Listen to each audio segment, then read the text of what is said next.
The opposition parties led by the Congress today have boycotted the Lok Sabha session in support of the Rajya Sabha MPs who have been suspended for a week and on the farm bills issues. The opposition parties are boycotting the Lok Sabha in support of the suspended Rajya Sabha members. Congress leader Adhir Ranjan Chaudhary has informed the lower house. Opposition MPs including Chaudhary and NCP's Supriya Sule held a meeting in the parliament premises after boycotting the ongoing session. Lok Sabha Speaker Om Birla held a meeting with members of opposition parties later on. Politics now seems to be playing out over fasting, with NCP chief Sharad Pawar joining in with his "Won't Eat Anything Today" announcement.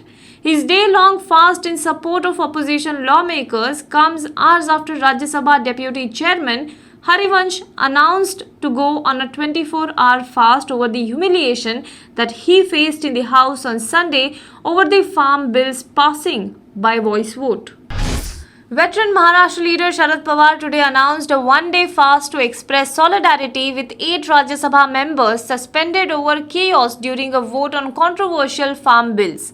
The Congress party and other opposition parties have also announced a boycott of the Rajya Sabha for the rest of the session unless the suspension is revoked.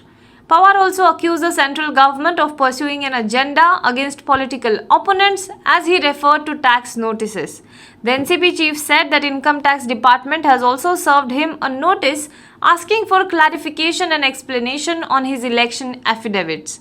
Pawar was responding to media questions on report that his daughter and Lok Sabha member Supriya Sule, Maharashtra Chief Minister Uddhav Thackeray and his son Aditya Thackeray had received similar notices. More than 1 crore migrant laborers returned to their home states on foot during March and June 2020, including those who travelled during the COVID-19 pandemic-induced lockdown, the government said on Tuesday. COVID-19 has resulted in migration of large number of workers from destination states to their home state, Minister of State for Road Transport and Highways VK Singh told the Lok Sabha in a written reply. As per the data compiled by Ministry of Labour and Employment, more than 1 crore migrant workers, including those who travelled on foot during the lockdown, returned to their home states. As per provisional available information, 81,385 accidents occurred on the roads, including on national highways, during the period of March to June 2020, with 29,415 fatalities. However, he said that the ministry does not maintain a separate data in respect of migrant workers who have died in road accident during the lockdown.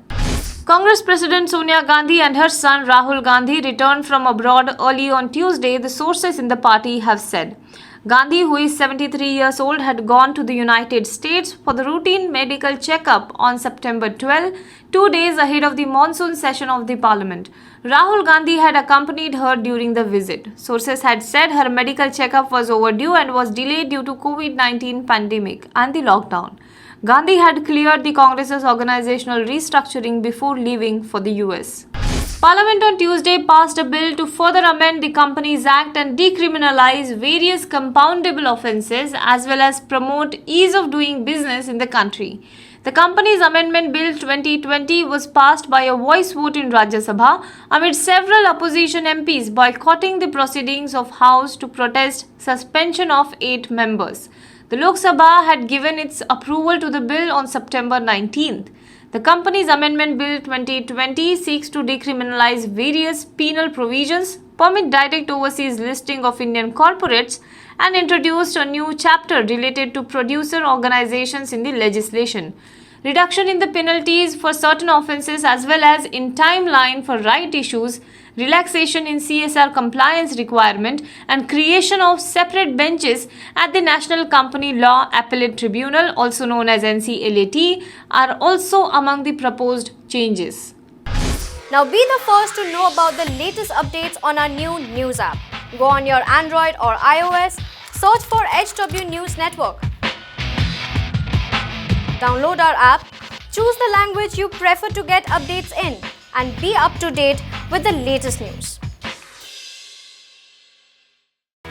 If you like this video, please share it, and we would love to hear your comments in the comments section down here. Also, please do like our Facebook page and follow us on Twitter to get minute-to-minute news updates. For more such shows and videos, subscribe to our YouTube channel.